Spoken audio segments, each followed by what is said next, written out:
What's going on, guys? So today we're going to be doing a golden hour point of view portrait photo shoot with two beginner models at Melbourne Central. I'm going to show you how I pose beginner models. Let's get straight to the city.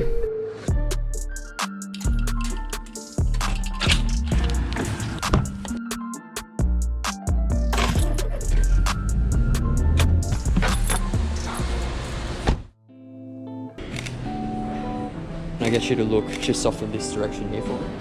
Stay tuned for the end of the video because I'm going to be showing you how I actually edit photos in Lightroom and also how I do skin retouching in Photoshop. And then lean in a little bit.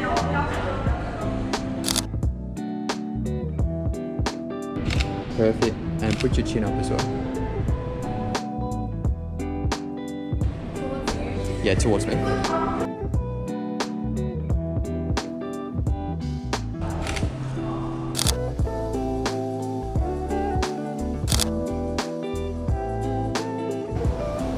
Okay, we might go a bit further over here actually.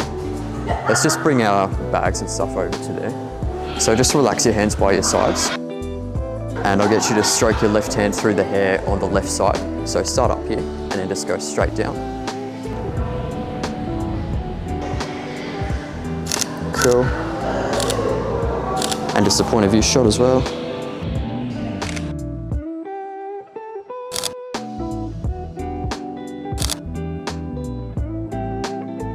Now what I think we'll do is we'll go up this way and we'll do some more shots in here.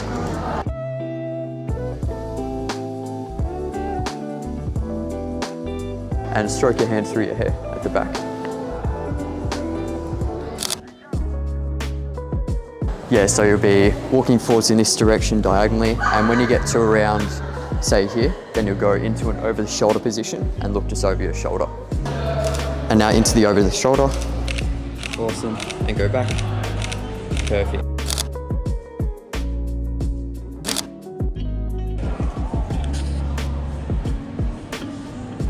Perfect. Left hand just on the edge of your hip. And rotate a little bit this direction. Yep. Cool.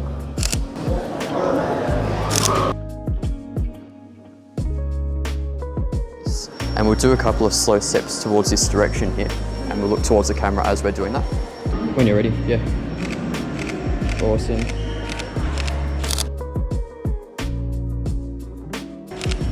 And go back in this direction.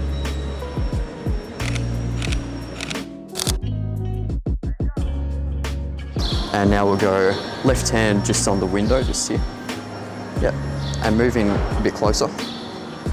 Yep, and just relax your fingertips, just like that.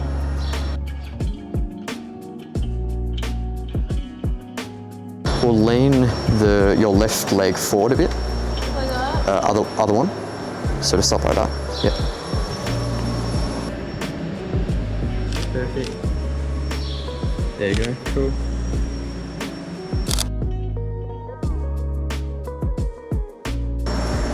Cool, and now we'll switch, so we'll rotate this way.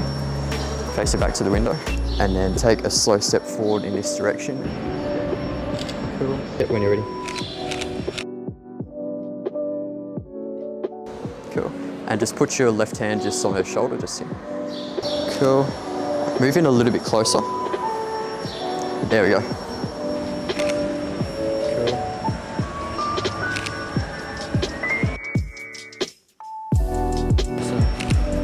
Stop there. A bit closer together. There you go.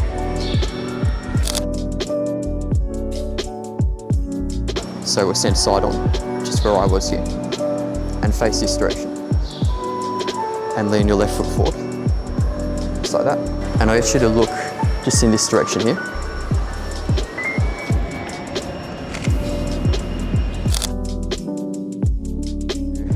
Is we'll have one foot just in front of the other, just like this.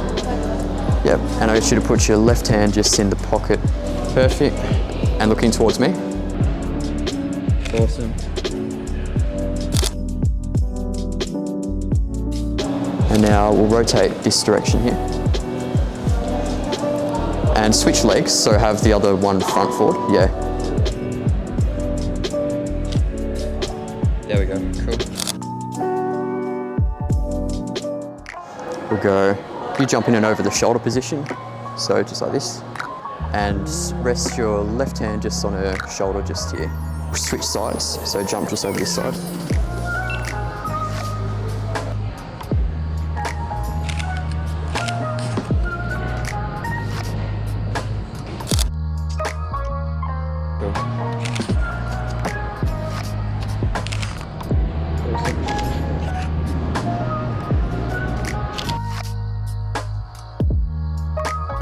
Awesome. Awesome. Yeah, and lean back, that was good. Cool. Oh, those are beautiful.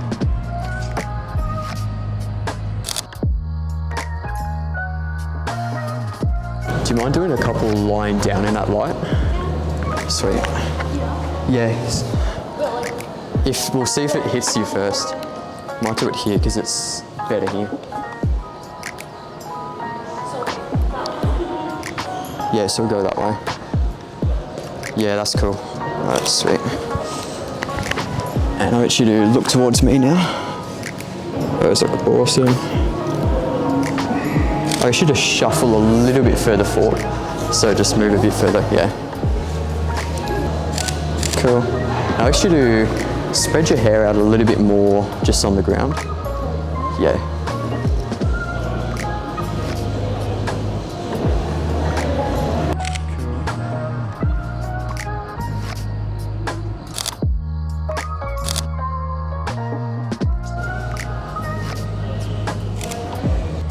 Yeah, that's cool. And now look towards me. Perfect. Looking towards me as you do that.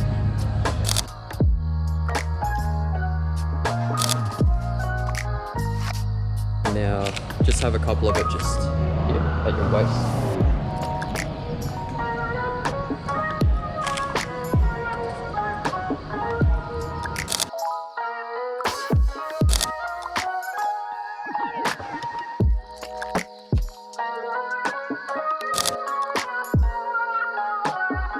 Okay, so the photo shoot's done and we've got some photos up in Lightroom. In this tutorial, I'm going to show you how to do color adjustments using the HSL slider. I'm also going to show you how to use radial filters specifically on portraits. And then we're going to take the photos into Photoshop and I'm going to show you how to do skin retouching through frequency separation and also dodge and burn.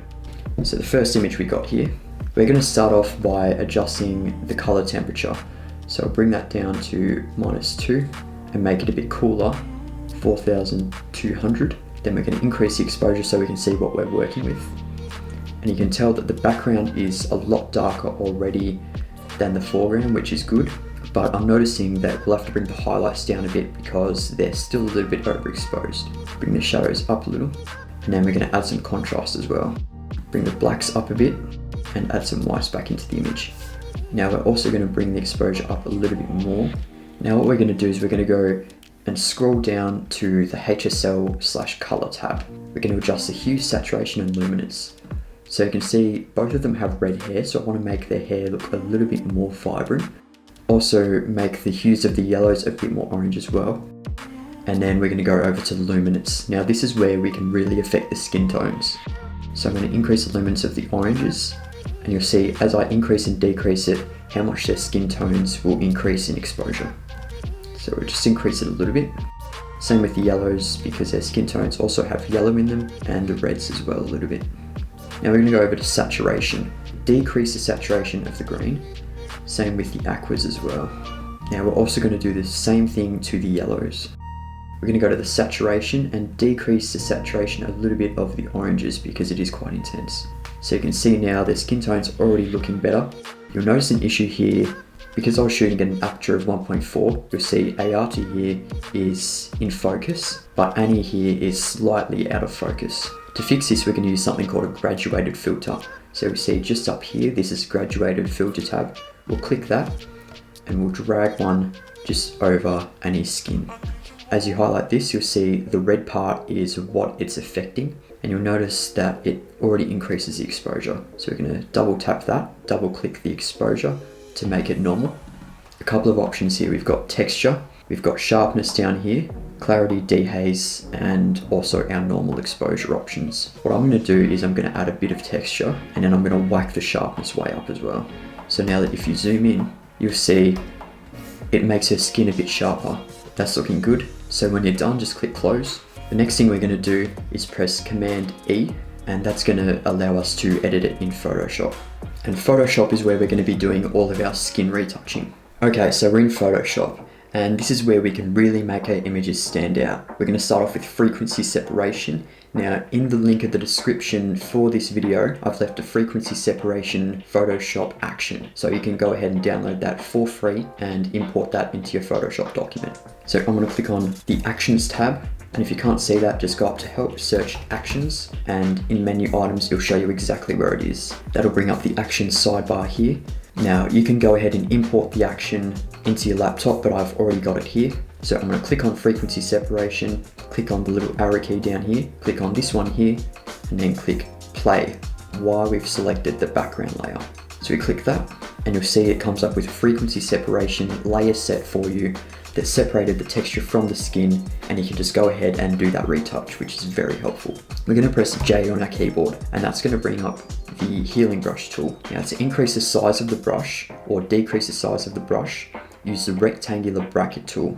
So the right rectangular bracket tool makes it bigger and the left makes it smaller. To zoom in, press Command plus, press spacebar, and then drag across to move to the selected area you want to retouch. Now we're going to start off with Annie here. Now, to do a frequency separation, we have to define a source point. So find a clear area of the skin. Something like this here is a clear area. What we want to avoid is we want to avoid copying an area like this where you've got acne and stuff like that you want to remove. So hold down Option to define a source point. Click where you want to define that source point from. Let go of Option, and then you can go ahead and drag and heal the skin. Now you're going to want to keep redefining your source points throughout this by finding new areas of the skin that are close to the area that you're healing. So for example, I want to heal this area here. I'd define a source point here and then heal that area there. I normally start off with the texture layer. So I've got the texture layer selected down here. Once we've done the texture, then we'll go to the skin layer, which affects the color of the skin. If you make a mistake, just press Command Z to undo that. Okay, now I've done Annie's texture, I'm going to go onto the skin layer. Now, click on the skin layer, we'll define our source point, and then we'll go ahead and heal the areas that need to be healed. The key with the skin layer is to find inconsistencies in the color of her skin. For example, this is one here just below her eye. You can see it doesn't blend properly with the rest of her skin around this area here. The good thing about using the skin layer is you don't necessarily have to do it all on the face. You can take a sample of her skin from down here and then go ahead and heal it up here. Make sure you keep redefining a source point.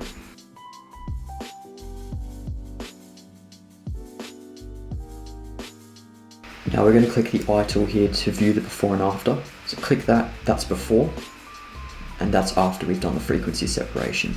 So there is a massive difference there. Now we're going to do the exact same thing on our Yati over here, using both the texture and the skin layers. Define our source point using Option, click, let go of Option, click and drag with your trackpad or mouse, and then let go, and repeat that process. You'll notice what I'm looking for is little dots or bits of acne on the skin.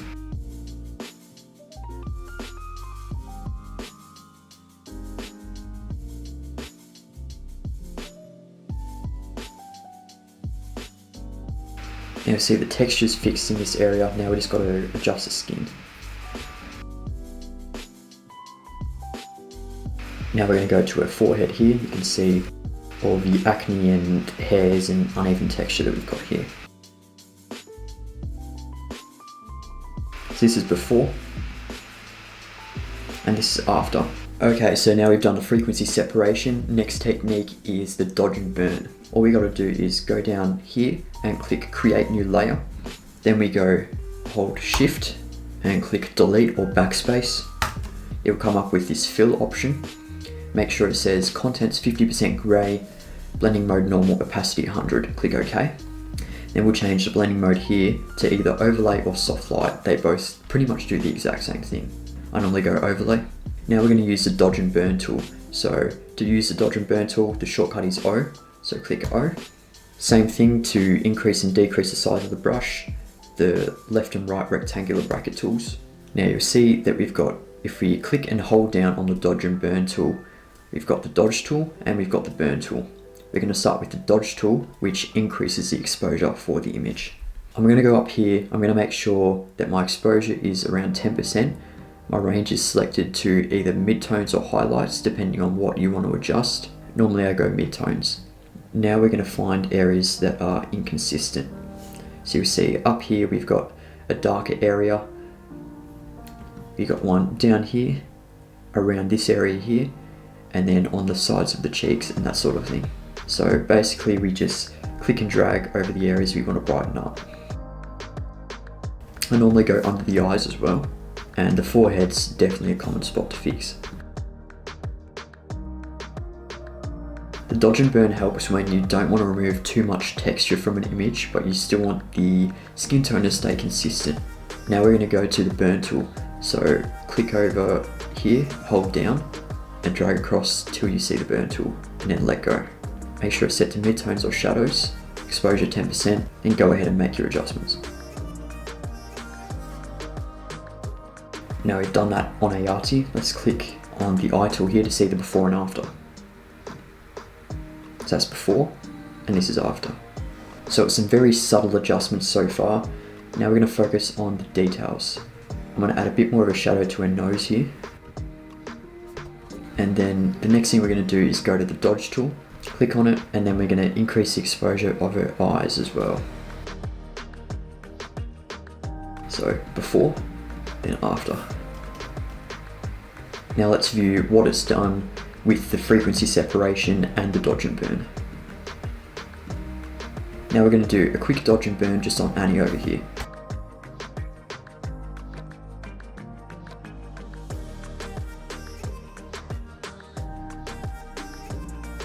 And now we're going to go to the dodge tool, adjust the percentage to 10%, click enter, and then we're just going to brighten up both of their faces together. Make sure you're selected on midtones, so go to midtones, and we're just going to increase the exposure of both of their skins. You see her hair here as well. I'm going to go over to highlights on the dodge tool, and then I'm just going to increase the exposure of her hair on the side here just to make it pop. Now you'll see we've got lines on the ground here, so I'm going to use the dodge tool, select it on highlights, and put the percentage to 25, and then we're just going to increase the ground so that we can distinguish between the shadows and the highlights on the ground. So you see I'm basically just painting in the lines to make it more obvious that they're there. If the highlights is too overbearing, just switch it to midtones. Okay, so before and then after, you can see it makes a massive difference in the background of the image. Now we're just going to go to the burn tool and then decrease the exposure of the midtones on the darker areas of the image. So let's view the before and after the frequency separation on the skin, the dodge and burn on the skin, and then also the dodge and burn just on the background. So click the eye tool here to view before and after. So before, and then after. You can see there's a massive difference between the two images. Press Command S to save, and then we'll exit. Next image we're working with is an individual golden hour shot. So you can see we're going to start in Lightroom, and it's already overexposed, so we're just going to decrease the exposure so we can see what we're working with. Good thing about Sony images is the dynamic range is amazing for the photos, so you can basically just remove the highlights and it'll still retain the quality, which is good. So first thing we do is fix the color temperature. I normally do this manually, but you can also do it using the eyedropper tool over here. I tend to do it by eye because that's just what I'm used to. Okay, so now we zoom in and we can see that we basically want to add some contrast in to make the image pop. Decrease the shadows a little bit, increase the blacks, decrease the highlights a little bit, and increase the whites. Generally that's what I do to start off the image. You can see that's made a massive difference to the exposure so far. Next thing we're going to do is we're going to fix the colors. So we see as I zoom in here, because I adjusted the color temperature, we've got all this unusual green sort of yellow color on her jacket. We're going to go down to the HSL slider, so just here, go over to saturation, remove some of the greens, some of the aquas, and a lot of the yellows, because that will definitely fix her jacket, as you can see.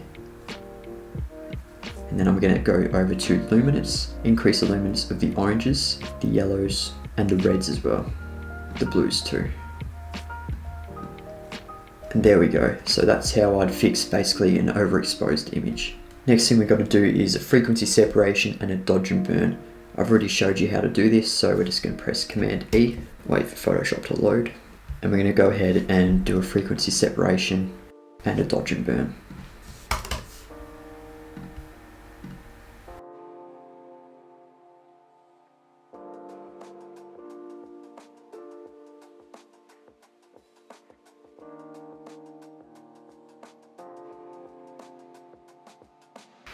Okay, so before and after, you're going to want to make sure that it's a quick job rather than spending hours and hours perfecting every little detail, put it that way. Now, if you look at it and you think it's a bit intense, what you can do is you can click on frequency separation, the actual folder here, and you can go to opacity and just decrease the opacity. That's her skin done. Now we're just going to increase the exposure of the background a little bit. So I'm on highlights here, and we're just going to find the bright areas of the background to increase. And then decrease the exposure using the burn tool on the dark areas of the image. Cool, so before and then after. I'm going to save that. And that's that image done. We're going to do the white balance the easy way. So click on the eyedropper tool here and then select a point where it's a neutral color. Here it's supposed to be white, but it's more of a yellow tone because of the lighting and the white balance I chose when I was shooting. So click it there and you'll see it makes a fair few adjustments already. I'm going to increase the exposure of that. Now it's done a pretty good job. I'm just going to decrease the purples a bit and bring the temperature up a little bit to 4000. Surrounding her, it's actually quite bright, whereas she's actually in the shadows because of the lighting. I'm going to start off by decreasing the highlights of the general image, just to see how much we can get rid of without the radial filter. Decrease the shadows a bit, up the contrast, increase the blacks. Also going to increase the luminance of the oranges because that's her skin tone, and the yellows a little bit. Same with the reds. Now, the plan is to use the radial filter basically to make her brighter and the background darker. So click the radial filter, it'll come up with this option tab here. Click in around the middle of her body and then drag and don't let go. You'll see the adjustments that it's made, and you want to basically highlight her and not the background. Now that we've got the radial filter set, we're just going to drag it from the middle here and make sure it's lined up with her. You can adjust it using the 4 tabs just here. And now we're going to double tap exposure just to make it normal. So now when we zoom in using Command plus, adjust it so that she's brighter and the background is darker. Basically the reverse of what the raw image was giving us. So we're going to decrease the highlights and the exposure as well. So now you can see that's darkened the background around her, but it's kept her at the same exposure. If we delete that, you'll see the adjustments that it's made. Now we don't want to affect too much of the area around her, so we're going to make it as slim as we can without actually cutting any of her off. So when you've done making your adjustments, however you want to adjust that, you just go down and you click close here. And that'll bring you back to the normal tab. Now that we've added the radial filter, we can keep adjusting the exposure to make her brighter. So we can increase the exposure. We're going to go down to the HSL slider again. And we're going to remove the greens. And you'll see the greens removed from the background around here. And remove the yellows as well. Now we've got a nice cool image. We've got rid of all those annoying yellow tones, annoying greens as well, and we fixed the color temperature. I'm going to make the blues a little bit brighter and also decrease the saturation a little bit of the oranges. The backslash tool to view the before, you can see the massive difference that that's made. Now all we got left to do is go and edit it in Photoshop. So press Command E, that'll bring it up in Photoshop. Now it's in Photoshop, we're going to do our frequency separation and our dodge and burn. Now all the edits are done, so let's view the before and afters.